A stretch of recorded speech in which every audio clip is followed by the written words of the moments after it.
Open phones this hour, 989-752-6111. Next hour, we're going to talk to Rhea Schultz, a young lady from Saginaw Valley State University. We talked to her a while back before she was ready to go on a trip to Ghana.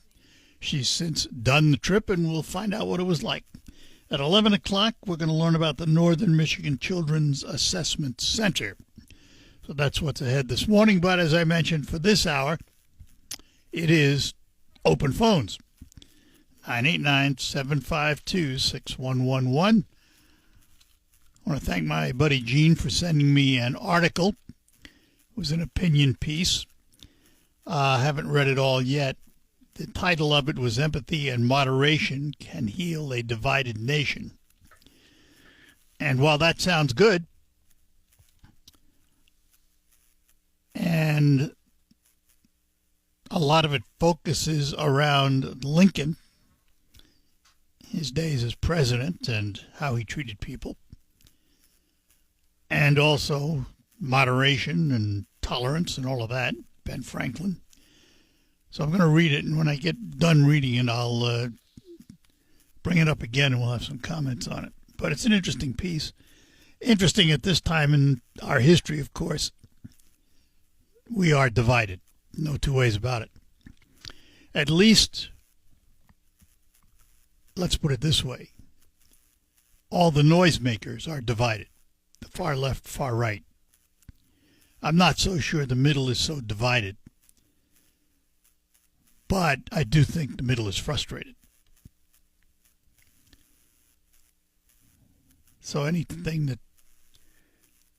can point to a rosier solution and outcome is worth looking at. And then you decide after you read it whether you agree with it or you disagree with it. Because sometimes headlines can be deceiving. So when I get a little time later today, I will sit down, and it's a fairly lengthy article. It looks interesting, though. Under the heading of "So You Don't Think You Have a Voice," it appears the American buying public has a strong voice. Because guess what Cracker Barrel is doing? Yes, that venerable, oldie-timey restaurant, country-style restaurant, is returning to its old-timer logo after customer and presidential, for that matter, backlash. They announced yesterday that they're dropping its much-criticized new logo and returning to the old timer. The company wrote, quote, "We thank our guests for sharing your voices and love for Cracker Barrel. We said we would listen, and we have. Our new logo is going away, and our old timer will remain." Now, the question is, are they going to go back to the traditional look of the store inside? Because there was an attempt to modernize the image of the store a little bit. Now, the ones they've already changed, I doubt if they're going to go back in and unchange them. But who knows? Because there was a lot of outcry about the new logo and changes inside the store. And the company said, quote, "In the last few days have shown us, if the last few days have shown us anything, it's how deeply people care about Cracker Barrel. We're truly grateful for your heartfelt voices. You've also shown us that we could have done a better job sharing who we are and who we will always be." So interesting. Enough people speak up, particularly those who are customers, and change can come about. Wonderful. All right, let's start with Carol in Sheridan. Carol, good morning. Oh, and a sunny, wonderful morning with less humidity and really, really super nice. Yep, it is. There was something, a while ago, maybe, 3 weeks ago, somebody called and their wife wanted a wash machine that had done washed and dried, in one unit. Yep. Okay, and I don't know, somebody's, Kruger or something, don't get them. And it was ironic, like the next day one of my friends called and he said, we got one of those wash machines that wash and dry in the same thing and we love it. Yeah, I don't know what the objection was to it, other than the fact they can be expensive and complicated. And if they break down, it can be real expensive. But I don't know. I've never used one. He's cheaper than I am, so I don't know. But he was really, which is really hard to come by. but it was kind of funny because like the next day he mentioned it, he says, "Oh, we got one of a machine. Then it just rests a minute and then it dries the stuff." He says it works really, really good. So yeah, when they work, they do. It'd be great, Well, yeah, for them it really worked, but it was kind of funny. Like the next day, somebody mentioned they had one, really, really liked it. So I'm old-fashioned. So I don't have a dryer. I hang stuff on the clothesline, which I need to be doing right now. Yeah. Well, the sunshine does kill a lot of germs and things. Well, no, that's like true. Washcloths, you put your washcloths in warm water and then a warm dryer. Where if you hang them in the sunshine, in towels and things, yeah. it does help sterilize things. Yeah. So. Oh yeah. Yeah, well, all right. I don't know if that's the way I've done it along. I'm right along with the Mennonites. They hang all their stuff outdoors too. So go tend to your laundry. That's what I'm going to do. Well, it's sitting here waiting, but it was 50 degrees, and I thought my fingers are going to get cold, so I'll eat breakfast first. So yeah, well, don't worry about it. Guess what? Your laundry will still be there waiting for you. Yeah, but I don't know. Woman's work is never done, and it really, really isn't. And what you don't do always shows more than what you do. You can clean up the whole thing, and one thing that you didn't get to, it just, it sticks out and shows you. Carol, I'm going to tell you something. I'm glad you said that. I have a note in front of me to call a gentleman who apparently just lost his wife and wanted to hear from me because I had lost mine. And one of the things I'm going to tell him is you're about to find out how much your wife did.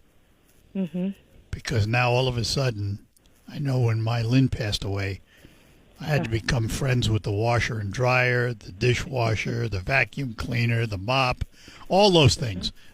Yeah. and clean out the refrigerator. That's really yeah. All that. I hate doing that. Well, you've got to do it. Or I used to clean it out every week before we got groceries. And then things don't get really bad if you do that. That helps. I've continuously done it. In the beginning, I went through and got rid of a lot of stuff, and I had my kids up and told them to go through the freezer, and we packed up some cold bags for them and sent them on their way with a lot of the freezer stuff. I didn't want to waste it, so they took a lot of it. But I'm still finding things. After 2.5 years, I'm still finding things. Well, whatever. But you just have to enjoy every day, and life goes on. And like with John, he's gone, but he wasn't enjoying himself. Your wife passed away so quickly, but he it wasn't a long deal. But you have to go on and find pleasures in a little bit. But there is more work. Always. So, that no matter what, there's always something dragging fire. So right. Maybe a good thing. Well, you guys take care. You too, Carol. Thanks. Yep. Just thought I'd bug you a minute on a nice day. I'm glad you did. Bye-bye. Okay. Carol in Sheridan, we thank you for calling. Line's open for you, and again, as you can tell, whatever you want to talk about, 989-752-6111. I want to talk about Quick Lane Freeland and McDonald Ford. They sit together on the same property. Quick Lane is where you get all your routine maintenance done for your car, oil changes, brakes, tires, the like, cooling system. And speaking of that, in this year where there's been a lot of allergic reactions, a lot of allergies, Quick Lane has an answer to keep them out of your car.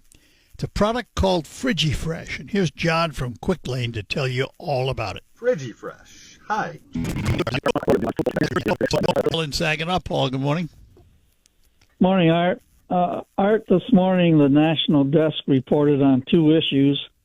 First one is that the Federal Reserve is paying banks 4.4% under the federal funds interest rate not to make any bank loans to businesses and consumers, and there's a big uproar about that. From whom? The second, Who's the uproar from? From businesses and consumers. They want loans, and they're not. The Federal Reserve's paying banks 4.4% not to make any loans, to sit on it. Well, I got news for you. There's a lot of people borrowing money today, so I don't know who's yelling and screaming about it. They're trying to curb the inflation rate, so to speak. That's the reasoning behind it. The second issue is that one of the reasons why Cracker Barrel lost $100 million in stock prices is not only because of their logo, but because they have refused to do away with their DEI and LGBTQ policies. Well, that's the same guy, though. It's the guy that created the new logo. He's had to back away now. He's backed away logo-wise. The company's made him do it. And I suspect there'll be a quieting of non-essential promotion, if you will. Right. So that was. But listen, you make your bed, you lie in it. That's all there is to it. Absolutely. All right. So good enough. Alrighty. Thanks, Paul. Bye-bye. Later. Bye. And here is Gene in Bay City. Gene, good morning. Good morning. You're talking about the crime rate in some of the cities. Detroit has a pretty high crime rate. How would you feel if we had troops on the ground in Michigan? How would you feel about that? Well, let's first of all define troops. They're not U.S. military, they're National Guard, just so we separate them. Yeah, the National Guard. Here's how I'd feel about it. If the city was out of control and nobody seemed to be doing anything about it, I'd say, come on down. So you think that would be okay in Detroit? If they're out of control. Now, I don't know that Detroit is out of control. I think they're making efforts. But do you think the fact that I think Michigan is considered a red state now, isn't it? No. Purple? No. Yeah, if anything, purple. Do you think that's one of the reasons that probably we won't have troops here? Because no, he hasn't even mentioned Detroit. He's talking about Chicago.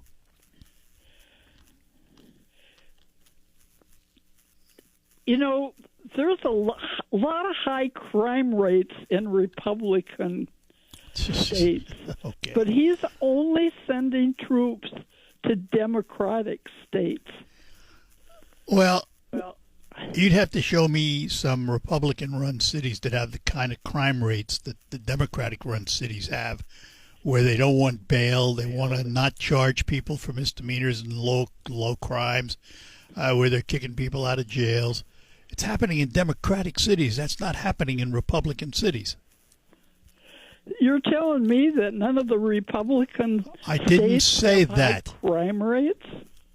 I didn't say that. I just said the ones with the highest are because, let's face it, since George Floyd, what were the cry? Defund police. Now, there's a brilliant idea to combat crime, isn't it? Didn't work too well.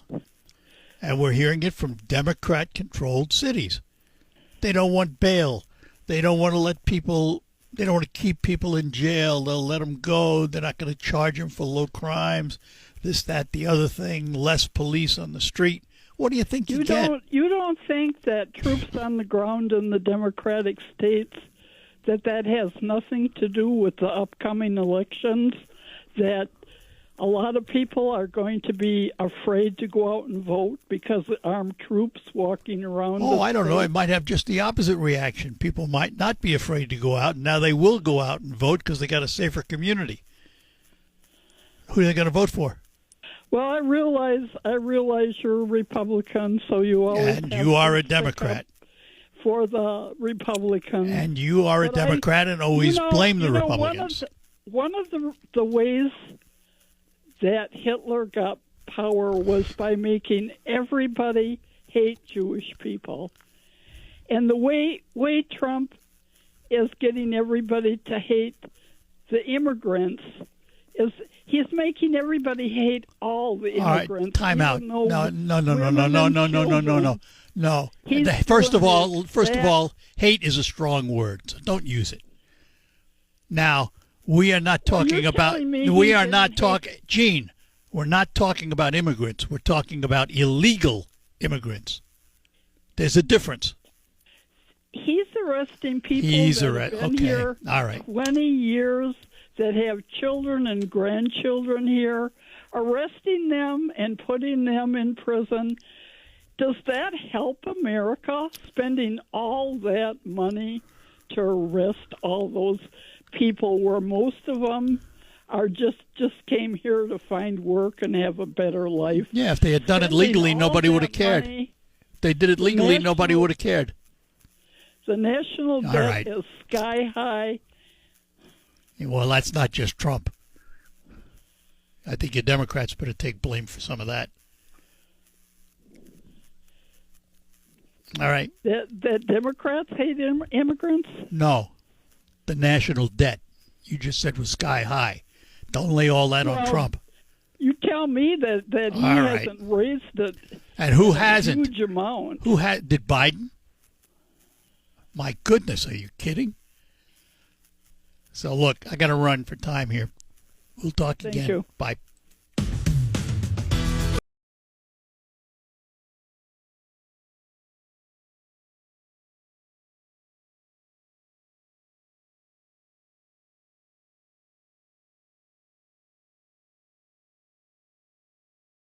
Show on this Wednesday morning, 27th of August. Al is in Bay City. Good morning, Al.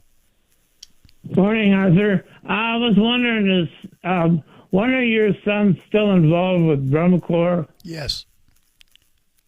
He judges. Whereabouts is he?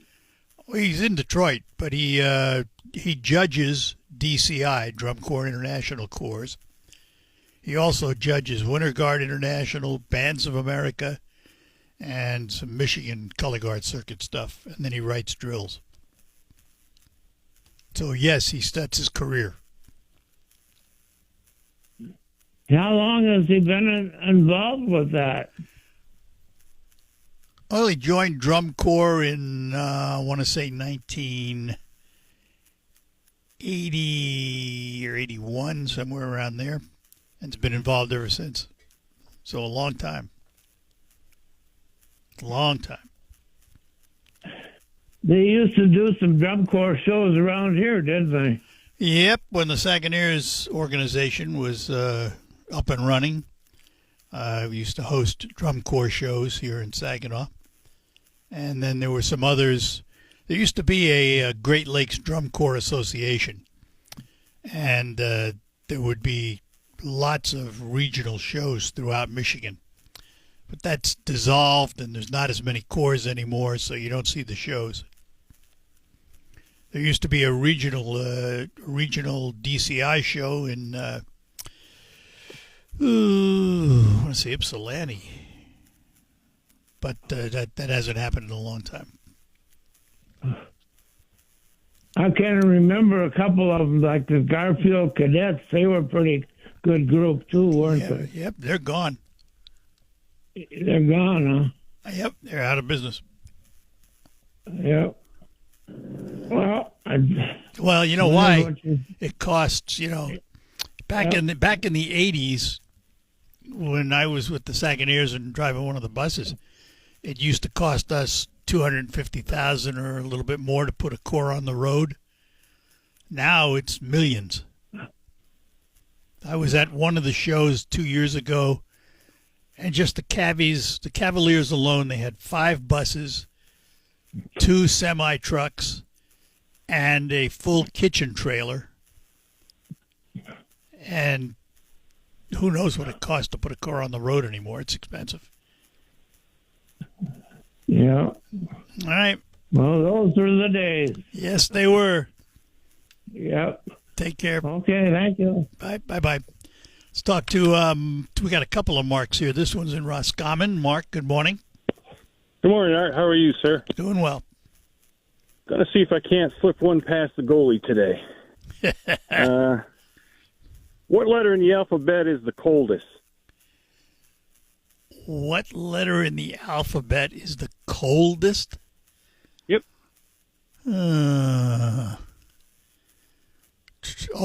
Zero. No, zero's not a letter. Well, but O is. Okay.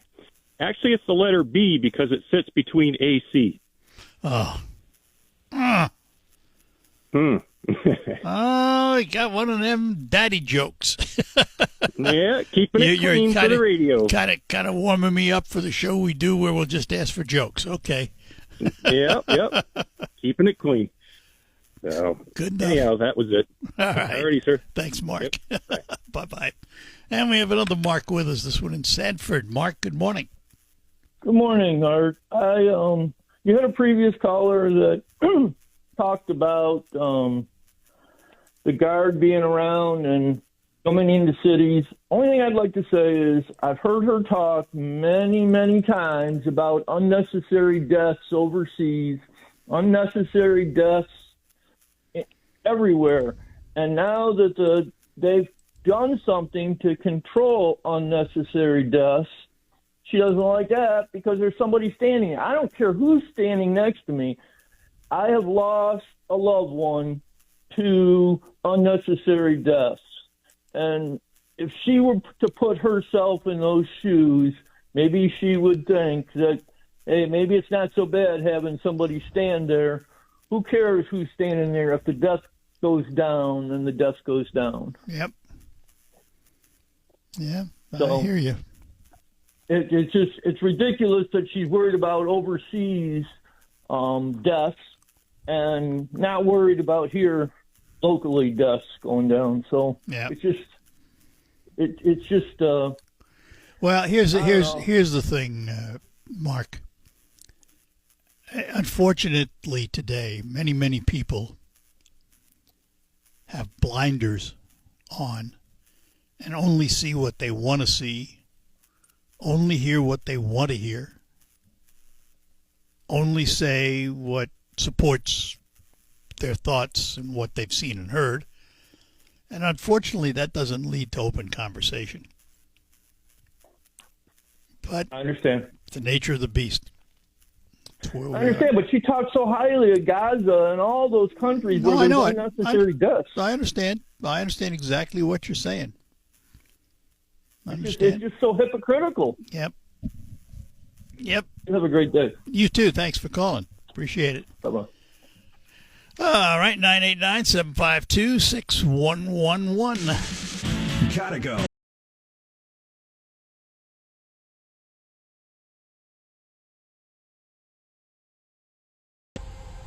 And we are back with you here on the Art Lewis Show. Back to our phones in Bay City. We find Sean this morning. Good morning, Sean. Hey, good morning, Art. I appreciate you taking the call. Sure. So I was kind of had an epiphany the other day, and I was thinking about government spending and things that the government buys. And my question would be is, can you name me one thing the government purchases that gets cheaper? I'm going somewhere with this. I don't have enough time to think about it. I doubt if I can, actually.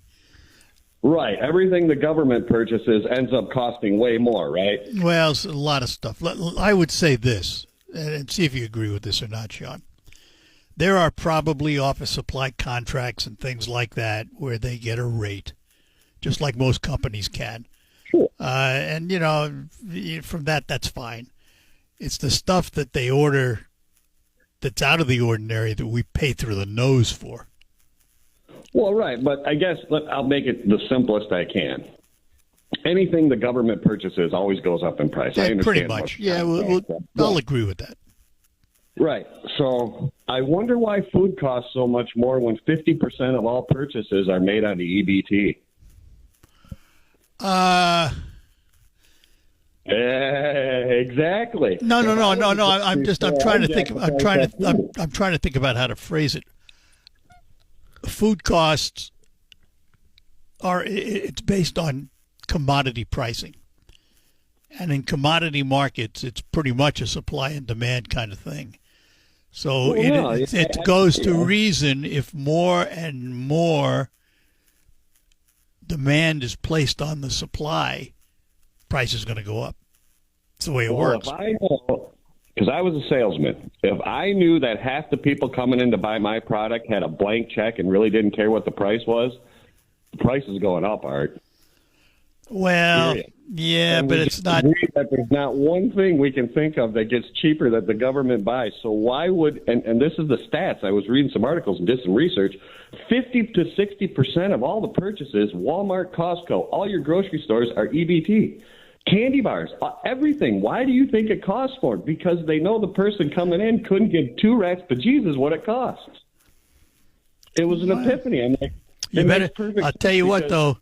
You talk to grocers, you're going to find out that their headroom, their margin, their return on investment is very, very small. Oh, sure.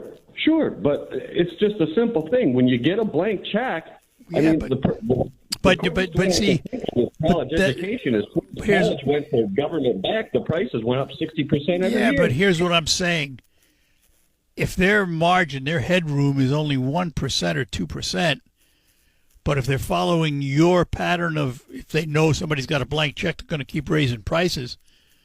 Why are they only making 1%, 2%? If they keep raising prices, they should make a lot more than that.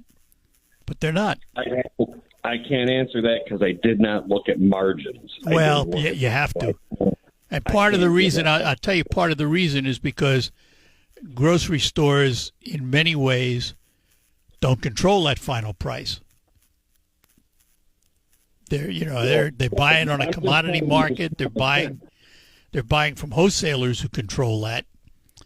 Well, right, but the wholesaler knows who's buying it ultimately too. No, absolutely. But they're all buying it. It too. All I know is everything the government pays for goes up in price. Yeah, I'm not going to argue with that. It pays for 50 to 60% of all grocery purchases in the United States. Right. So the price is going to go up. Well, because you already said there's not one thing I can think of that, it's just common sense. Yep. It doesn't take a rocket scientist to figure out. And that's all I got. All right, Sean, have a good one, buddy. Take care. Go Lions. Bye-bye. Yep. And here's Jerry in Saginaw. Jerry, good morning. Good morning. Art. Hey, about the National Guard, nobody ever seems to talk about the people in Washington that have to leave their jobs to stand on a corner in Washington.